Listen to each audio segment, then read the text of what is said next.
कहते हैं कि हर गुनाह के पीछे एक कहानी छिपी होती है। कहानी साजिशों की, कहानी शिकवों की, कहानी शिकायतों की, कहानी विश्वासघात की, पागलपन की, जिद की, जुनून की।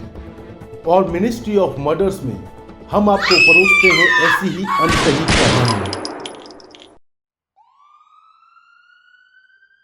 हमारी आज की कहानी भी एक ऐसे ही दिल दहला देने वाले मर्डर केस की है, जिसे सुनकर आपका शायद इंसानियत से विश्वास उठ जाएगा। क्योंकि जिस बेरहमी से इस मर्डर को अंजाम दिया गया था, ऐसा एक साधारण इंसान के लिए करना तो दूर, सोचना भी नामुमकिन है।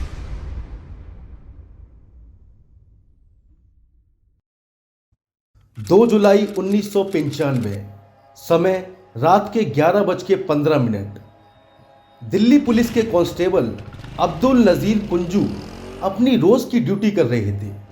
ये एक वीआईपी एरिया था, जहां सत्ता के धुरंधर बादशाहों का बसेरा रहता है, जहां की हाई एंड सिक्योरिटी के बीच इंसान तो क्या, परिंदा भी पर नहीं मार सकता। यानी अशोका रोड। अशोका रोड के पास एक होटल था। कांस्टेबल कुंजू को आसपास के कुछ लोगों ने बताया कि उस होटल के बगिया रेस्टोरेंट से भयानक धुआं उठ रहा है और देखने में लग रहा है कि शायद यहां आग लगी है। एक जिम्मेदार पुलिस वाले की तरह कांस्टेबल कुंजू ने इस खबर पर तुरंत एक्शन लिया। उसने अपनी मोटरसाइकिल निकाली, हाथ में लाठी थामी और तुरंत बगिया रेस्टोरेंट में पहुंच गया। रेस्टोरेंट के बाहर कुछ और भी लोग इकट्ठा थे, लेकिन इसकी दीवारें इतनी ऊंची थी कि बाहर से खड़े होकर कुछ भी ठीक से नजर नहीं आ रहा था। इसीलिए कांस्टेबल कुंजू रेस्टोरेंट की दीवार पर जा चढ़ा। उसने रेस्टोरेंट की दीवार से झांककर देखा कि आग की भयंकर लपटें तेजी से उठ रही हैं और लग रहा है कि थोड़ी देर में रेस्टोरेंट भी जल जाएगा। ये बात 1995 की है और इस दौर में मोबाइल फोन्स नहीं हुआ करते थे, लेकिन जिस तेजी से आग फैल रही थी, ऐसे में आग पर काबू पाना बहुत ज़रूरी था। इसीलिए कांस्टेबल कुंजू ने तुरंत अपने वायरलेस से सीनियर अथॉरिटीज़ को खबर की। हेलो हेलो हेलो हेलो, यहाँ बगिया रेस्टोरेंट में बहुत जोर से आग लगी है। जल्दी फायर ब्रिगेड को भेजिए, कुछ टीम मेंबर्स को ही भेजिए, बगिया रेस्टोरेंट अशोका रोड के पास। और इसके कुछ देर बाद पुलिस और फायर ब्रिगेड की टीम वहां पहुंची। अब धुआं और आग की लपटें पहले से कहीं ज़्यादा तेज हो गई थी। कांस्टेबल कुंजू ने आसपास के एरिया की तफ्तीश की, इधर उधर देखा और मुआयना करते करते कुंजू ने देखा कि बगिया रेस्टोरेंट का मैनेजर, जिसका नाम केशव कुमार था, बड़ी ही तेज़ी और शिद्दत के साथ तंदूर में लकड़ियां, पेपर, कूड़ा, कबाड़ा और ना जाने क्या क्या पागलों की तरह झोंके जा रहा है। ये सब देख कांस्टेबल कुंजू को बहुत गुस्सा आया और उसने होटल के मैनेजर को कड़क आवाज में बोला और आगाह किया कि जिस तरह तुम इस तंदूर में लकड़ियां ठूस रहे हो और जिस तेजी से आग की लपटें उठ रही हैं, होटल में आग लग सकती है। कांस्टेबल कुंजू ने मैनेजर को लकड़ियां डालने से मना किया, लेकिन जवाब में जो उस मैनेजर ने कुंजू को कहा और कुंजू को उसकी बात सुनकर लगा कि दाल में ज़रूर कुछ काला है। उस मैनेजर ने कहा कि वो कांग्रेस पार्टी का मेंबर है और तंदूर के अंदर कुछ पुराने कागज़, रद्दी और वेस्ट फाइल जला रहा है।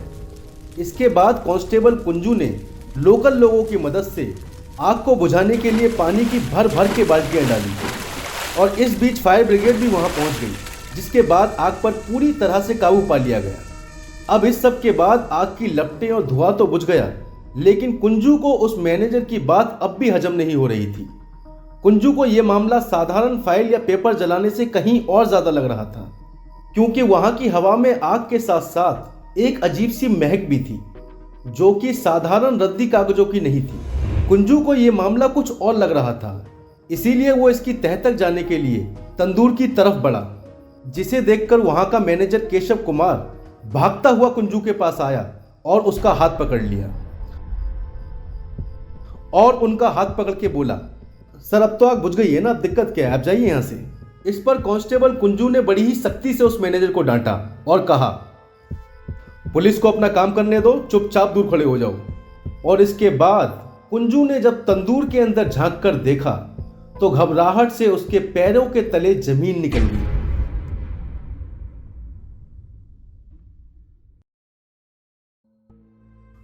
क्योंकि वो तंदूर जिसके अंदर चिकन और मटन पकाया जाता है, उसमें एक अधजली इंसानी लाश थी और बदन के दूसरे टुकड़े भी थे।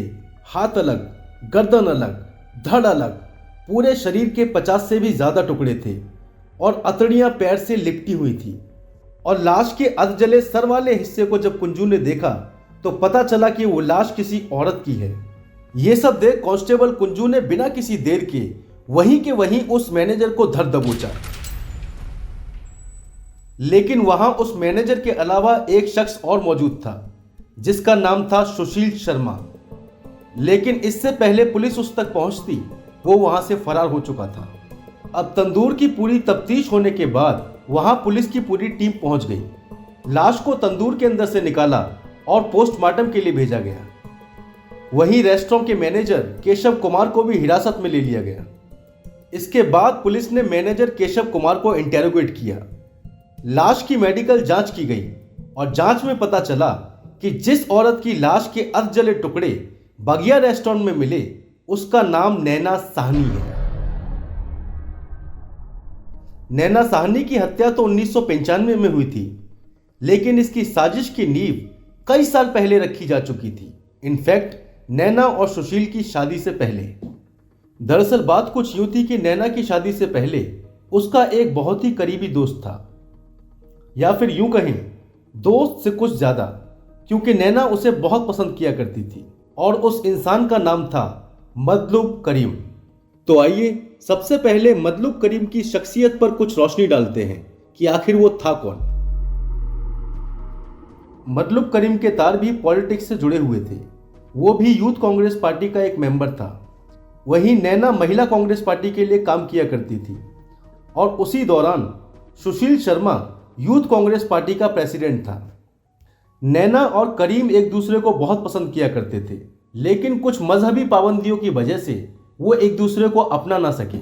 वहीं सुशील शर्मा नैना की पर्सनैलिटी से काफ़ी प्रभावित था, या फिर यूं कहो कि दिल ही दिल उसे बहुत मोहब्बत करने लगा था। लेकिन सुशील शर्मा के बारे में कहा जाता था कि वो बहुत जिद्दी था। एक बार जो ठान लेता था उसे किसी भी कीमत पर करता था और नैना भी अब उसकी एक जिद का हिस्सा बन चुकी थी जिसे वो अपनाना चाहता था। वहीं नैना भी अपने करियर को लेकर काफ़ी पैशनेट थी। नैना में भी कुछ करने का जुनून था। ग्रेजुएशन के साथ साथ उसे कमर्शियल पायलट का लाइसेंस भी मिल चुका था। सुशील और नैना एक ही पार्टी के लिए काम किया करते थे। दोनों के दफ्तर सेम थे, फील्ड सेम थी, जिसके कारण उनकी आपस में काफ़ी बातचीत होती थी। दोनों नज़दीक आए, प्यार हुआ और 1993 में सुशील और नैना ने बिरला मंदिर में शादी कर ली और शादी के बाद दोनों दिल्ली की गोल मार्केट में फ्लैट लेकर रहने लगे। 8/2 DIZ सेक्टर 2 मंदिर मार्ग पर स्थित यही वो फ्लैट था जो नैना की आखिरी चीखों और सांसों का एकमात्र गवाह बना। उस दौरान में छपे कुछ नामी न्यूज़पेपर और मैगजीन्स में छपी खबरों की माने तो करीम ने पुलिस को बताया था कि शादी के कुछ ही दिन बाद से सुशील और नैना के रिश्ते खराब होने शुरू हो गए थे, क्योंकि सुशील और नैना दोनों ही बहुत एम्बिशियस थे। लेकिन सुशील का नेचर बहुत ही डोमिनेटिंग था। वो नैना को दबा कर रखता था और गुस्से में शराब पीकर उसके साथ मारपीट भी किया करता था। यहाँ तक कि कभी कभी तो वो नैना को फ्लैट में कई कई दिन तक भूखा और प्यासा बंद कर रखता था। यहाँ तक कि खुलासा इस बात का भी हुआ कि शादी के बाद भी सुशील बाहर के लोगों से खुद को गैर शादीशुदा बताता था। रिपोर्ट्स में खुफिया तौर पर पार्टी के कुछ लोगों ने दबी छुपी आवाज में यह भी बताया कि वो ज़्यादातर अपनी पार्टी में महिलाओं को तवज्जो देता था। उसे नई नई जवान लड़कियों के साथ घूमने का और उनसे जिस्मानी संबंध बनाने का बहुत शौक था और यही वजह थी कि नैना से उसका मोह कम होता जा रहा था। नैना चाहती थी कि वो जहरीले रिश्ते से निकलकर वापस ऑस्ट्रेलिया शिफ्ट हो जाए और अपना एक्सपोर्ट का काम शुरू करे, लेकिन अब यह सब महज एक कयास था। इन्वेस्टिगेशन में पता चला कि एक रात जब सुशील घर पहुंचा तो उसने नैना को लैंडलाइन फोन पर किसी से बात करते हुए सुना। सुशील को शक था कि नैना अब भी अपने पुराने फ्रेंड करीम से बात करती है और उन दोनों में अब भी नाजायज रिश्ते हैं। सुशील ने नैना से पूछा कि वो किससे बात कर रही थी, लेकिन इस पर नैना ने उसे बड़ी ही बेबाकी से जवाब दे दिया कि वो अपने काम से काम रखे। इसके बाद जब सुशील ने लैंडलाइन का नंबर रीडायल किया तो वहां से करीम की आवाज आई करीम की आवाज़ सुन सुशील गुस्से से आग बबूला हो गया। इसके बाद सुशील गुस्से में अपने कमरे में चला गया और वहां जाकर शराब पीने लगा। वहीं नैना भी गुस्से से चूर अपने कमरे में शराब पी रही थी और कुछ देर बाद नशे की हालत में चूर सुशील कमरे से बाहर नैना के पास आया और उसे गालियां देने लगा। वहीं नैना भी नशे की हालत में सुशील को खरी खोटी सुनाने लगी। दोनों में झड़प हुई और सुशील के हाथ उठाने पर नैना ने भी उसके गाल पर तमाचा जड़ दिया। अब नशे की हालत में सुशील ने ना आव देखा ना ताव, उसने अपने दराज से लाइसेंस्ड पिस्टल निकाली और उसमें 4 कारतूस डाले और गुस्से में नैना को अपनी लाइसेंस्ड पिस्टल से पॉइंट ब्लैंक शूट कर दिया। पहली गोली नैना के सर में लगी, दूसरी गर्दन में और तीसरी दीवार पर एसी के पास बोर्ड में जा लगी। नैना ने कुछ ही सेकंड्स में वही दम तोड़ दिया। नैना की लाश देख सुशील के सर से शराब का नशा एक झटके में उतर गया। अब सवाल यह था कि वो नैना की लाश को जल्द से जल्द ठिकाने कैसे लगाए, क्योंकि यह गर्मियों का वक्त था।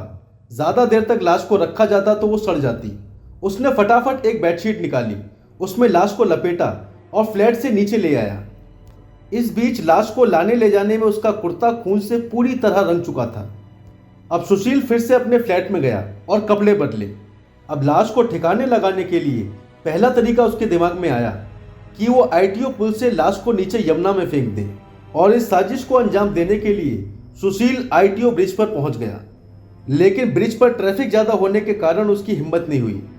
डर की वजह से उसे लग रहा था कि मानो आसपास से गुजरती हर गाड़ी उसे शक की निगाह से देख रही हो। सुशील की सिट्टी पिट्टी गुल थी, दिमाग नम पड़ चुका था। वो किसी भी तरह इस लाश से पीछा छुड़ाना चाह रहा था और इसी बीच उसे बगिया रेस्टोरेंट के तंदूर की याद आई। सुशील ने गाड़ी घुमाई और बगिया रेस्टोरेंट पहुंच गया। इसी रेस्टोरेंट में उसका एक पार्टनर भी था जिसका नाम था केशव कुमार। सुशील ने केशव को पूरी कहानी बताई और लाश को ठिकाने लगाने के लिए कहा। शुरुआत में केशव लाश को देखकर डर गया, लेकिन वो सुशील के कर्जे तले इतना दबा हुआ था कि उसे मजबूरन उसकी मदद करनी पड़ी। अब सुशील और केशव ने रेस्टोरेंट के सारे कस्टमर्स के निकलने का इंतजार किया और रात होते ही लाश को तंदूर के हवाले कर दिया। लाश को जलाते वक्त सुशील के मुंह से सिर्फ एक ही बात निकल रही थी, ये मैंने क्या गुनाह कर दिया, ये मैंने क्या गुनाह कर दिया। लेकिन अब पछतावे के लिए बहुत देर हो चुकी थी और इसी लाश के साथ नैना की जिंदगी और सुशील के सारे बड़े बड़े सपने भी जल चुके थे। बाद में अरेस्ट होने के बाद सुशील ने अपना गुनाह कबूल कर लिया। 24 साल की सजा के बाद सुशील शर्मा को दिल्ली हाई कोर्ट ने 21 दिसंबर 2018 को रिहा कर दिया। 1995 की इस तंदूर मर्डर मिस्ट्री को जब भी याद किया जाएगा तो लालच, हवस, नशे, पैसा और पावर के पागलपन से जोड़ा जाएगा।